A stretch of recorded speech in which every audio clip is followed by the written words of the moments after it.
Waktu saya janjikan anak-anak mandi,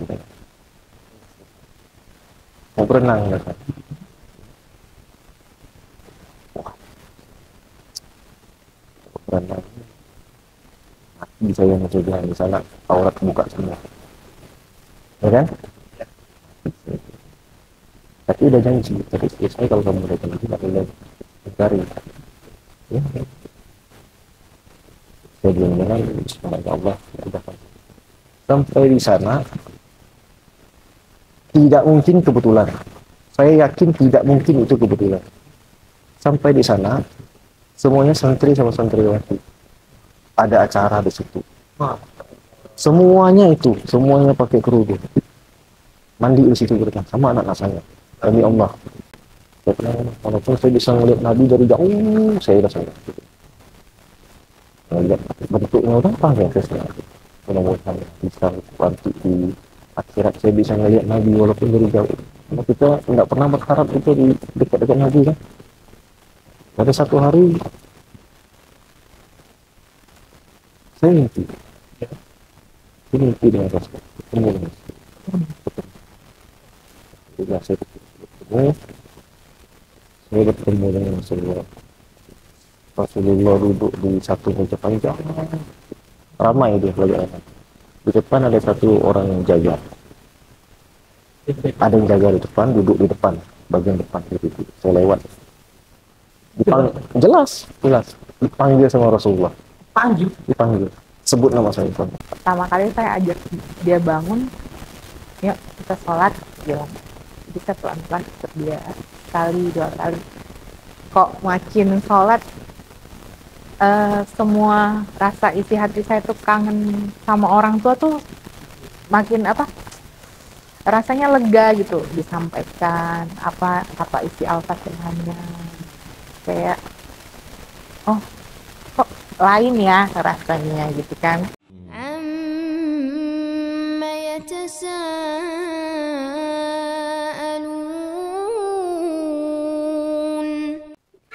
Assalamualaikum warahmatullahi wabarakatuh. Apa kita saudara kita yang benar kita berhormat. Alhamdulillah pada hari ini kita dapat saudara baru. Nah, itu tidak kita lihat ada pasangan suami istri yang insya Allah akan kita tanya perjalanan hijrahnya menuju kita. Nah, ini saudari yang masih kita ada. Boleh nggak kamu siapa? Oh, adik Kristina ya tadi ya. Abang Contoh. oke. Nah, ini kita coba tanya dulu suaminya. Ini suami istri kan ya? Iya. Oke, kita coba tanya suami itu. Gimana nih? Kalau dilihat dari mukanya ini jarang sekali orang muslim yang kayak ini sih. Nah, boleh kita coba Bang Yanto. Saya ceritakan kita kapan Bang Yanto. Saya teman-teman kalau nggak salah tanggal 23 Desember 2020. Baru 2020. zamannya sakit. Ah. Bang Yanto. Asalnya dari mana? Saya asal memang dari sini. Dari sini. Saya. Bang Yanto, boleh diceritakan ya? Kenapa kok bisa dapat yang tadinya agama sebelumnya, mohon maaf, agama apa sih? Konghucu. Konghucu. Nah, boleh tahu dong apa yang membuat Bang Yanto ini tertarik dengan Islam? Kemudian yang kedua, Jadi pada intinya tidak tidak istilahnya tidak pernah mempelajari Islam, tidak minat, tidak berniat. Jadi, saya dari kecil itu kan Buddha, ya, sekolah Kristen, sekolah Kristen, agama Konghucu. ini nggak nyambung Nah, ya? mix semua, Iya. mix semua. Jadi ada satu masa, memang saya nggak ada pegangan. Waktu saya sekolah Kristen juga saya nggak pernah dibaptis, tidak pernah dibaptis. Jadi saya jalani saja. Saya jalani ada satu titik di mana saya merasa saya butuh satu pegangan dalam diri saya sendiri. Dan saya mulai cari siapa Tuhan itu, siapa pencipta. Tuhan itu gimana, seperti apa gitu. Wujudnya seperti apa kepada. Jadi kembali kepada awal agama saya. Saya cari tahu, dari tidak saya pelajari, tidak ketemu. Dan Konghucu juga tidak ketemu. Dari Konghucu juga saya tidak ketemu. Ini lucu sebenarnya kalau untuk saya sendiri. Saya menjalani Konghucu Lihat ya. ini sama. Ini saya dalam dari Konghucu itu saya pelajari Tuhannya itu yang mana. Yang saya sembah ini selama ini Tuhannya yang mana. Ini betul-betul nyari ya. Ya, yang mana Tuhannya? Di dalam itu kan ada banyak beberapa patung-patung ini siapa.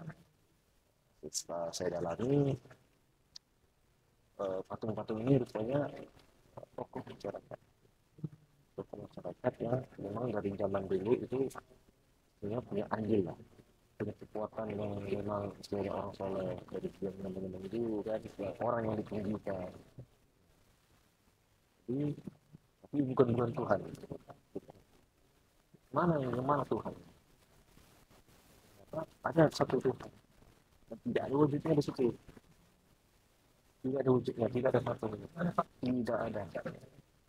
Makanya setiap orang Konghucu itu dia sembah itu sebelum masuk platform itu dia ada sembah ke langit ini tadi. Tempat menuju langit. Nah itu letak Tuhannya di situ. Kita meyakini bahwa Tuhan kan di atas. Jadi yang mana Tuhan? Tidak ada di situ. Patungnya tidak ada di situ. Patung oke satu bibir. Bibir. Ya, kembali ke agama istri saya. Agama siapa? Kristen. Jadi saya ikut ibadah, ikut.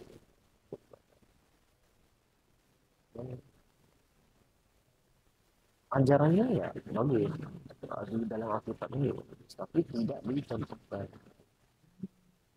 tidak seperti yang digambarkan kan dalam kitab.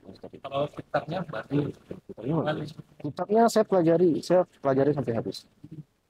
Alhamdulillah saya pelajari sampai habis. Kitabnya isinya kurang lebih sekitar 60%, 60 sampai 40%, 40 sampai 60% itu sama kayak Quran.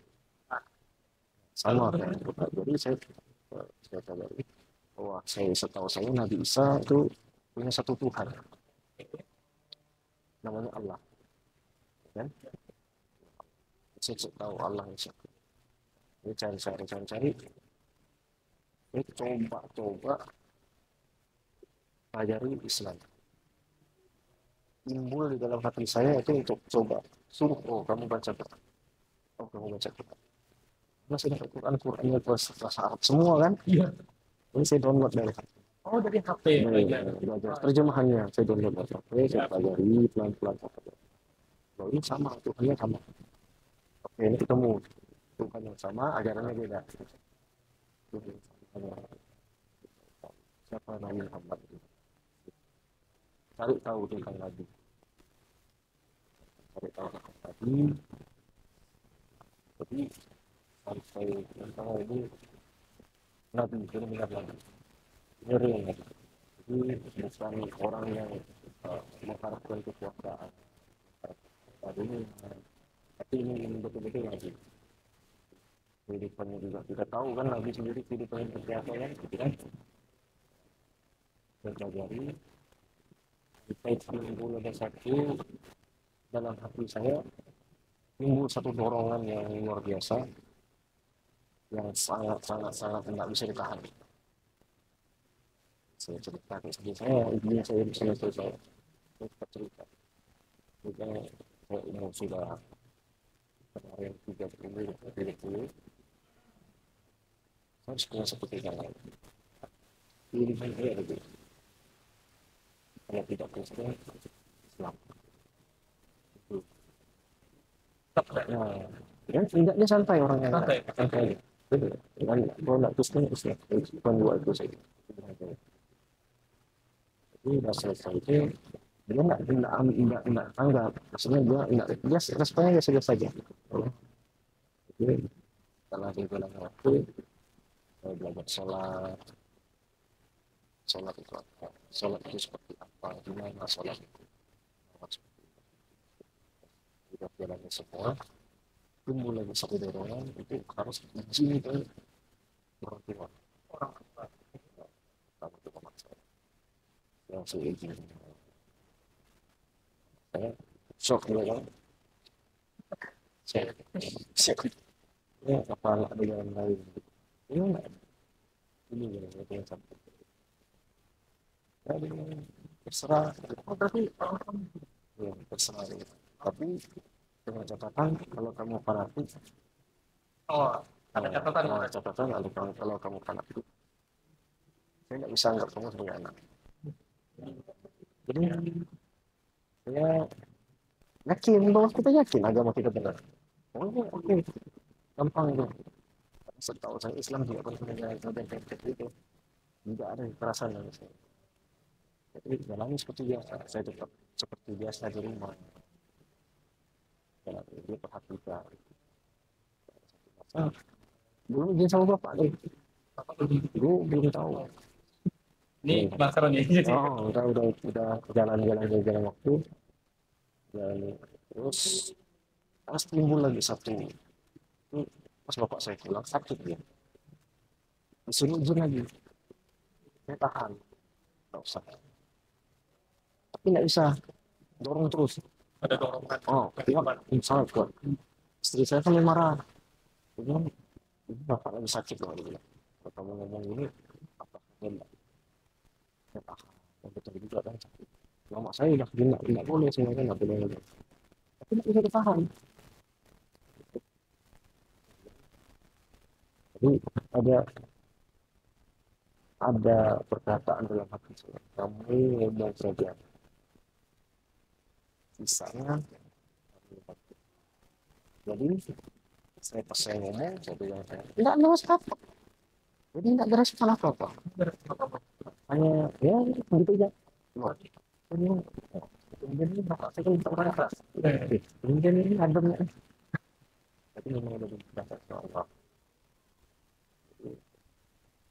Udah berjalan semua, udah selesai. Kan tinggal istri saya. Ini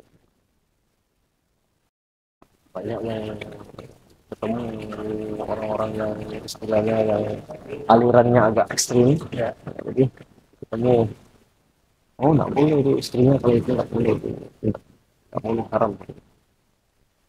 No. Jawab dalam hati saya, ada yang jawab. Bagaimana dengan Nabi Lut? Bagaimana dengan Nabi Lut? Apakah Nabi Lut punya hati? Saya jawab dia dengan itu. Gimana respon orang? Kayaknya diam. Saya bilang Nabi Lut tidak kenal. Semuanya ada contohnya. Oh, nggak masalah. Saya yakin dalam hati saya ngomong sama Tuhan, saya ngomong sama Allah, berdoa, ya Allah, kamu yang kasih saya jalan. Jadi saya mudahkan untuk saya. Karena tidak ada yang bisa mengubah hati seseorang. Saya tidak bisa mengubah hati dia. Kalau saya paksa, try jadi. Saya begini, pasti bisa. Saya yakin bahwa hanya kau yang bisa. Berjalan sampai saat ini ya, dia tidak. Jadi memang sudah dijawab sama Allah, doa saya. Tidak ada satupun yang saya, tidak ada satu hal pun yang membuat saya merasa Allah itu tidak ada. Ya, ini dia sih dari saya. Kalau masalah prosesnya panjang, kita untuk kasih ya. Luar biasa ya. Jadi dari memang di dalam hati kita, Allah itu sebenarnya dalam hati Allah itu sudah sangat dekat. Tidak ada sedikit dosa pun kita tidak bisa buat. Kita merasa Allah ada di pikiran kita. Taat ya. Oh, pas kita mau melakukan sesuatu, saya mau lihat apa, eh, HP dan misalnya ada terlintas apa, kan sekarang kan sumber dosa kan ini, ya. Jadi, kalau kita yakin Allah luar biasa, kita lihat ya, kita lewat, nggak ada respon, jadi kita nggak ada niat untuk ketertarikan sesuatu yang aneh, itu nggak ada sama sekali itu. Dan hati saya itu sudah nggak ada, hilang semua. Berarti Saya pernah, ini ada pengalaman saya yang paling nggak bisa saya lupa, pengalaman hidup saya. Eh, ada beberapa pengalaman. Yang pertama, itu saya janjikan anak-anak mandi, mau berenang, kan.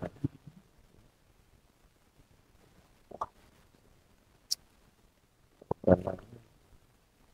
Bisa yang saya bilang di sana, aurat buka semua, ya kan? Tapi udah janji, tapi saya kalau kamu udah janji, nggak boleh mencari. Ya, saya bilang, Bismillah. Sampai di sana, tidak mungkin kebetulan. Saya yakin tidak mungkin itu kebetulan. Sampai di sana, semuanya santri sama santriwati. Ada acara di situ. Semuanya pakai kerudung. Mandi di situ berenang sama anak-anak saya. Demi Allah. Pengalaman yang luar biasa. Istri saya sampai terkejut. Semuanya rata-rata anak pesantren. Yang mandi anak pesantren semua kan, kan pas acara hari itu di kolam ini Kubur Resort. Nah, pas acara itu pesantren, pondok pesantren ada sewa di situ. Semuanya itu santri, ya, ya, ya. santri-santriwati. Makanya itu, kebetulan ini. makanya saya ketawa, saya masuk. Pas masuk saya udah ketawa. Ini sih pertanyaannya itu. Nah, gitu tanya. Udah masuk, udah memudahkan. Tapi jangan lupa bahwa yang Allah kasih. Jangan sekali-kali kita lupa untuk bersyukur saja. Itu kadang-kadang kita lupa. Kadang-kadang kita lupa. Pak Haji. Ini kadang-kadang itu kita lupa.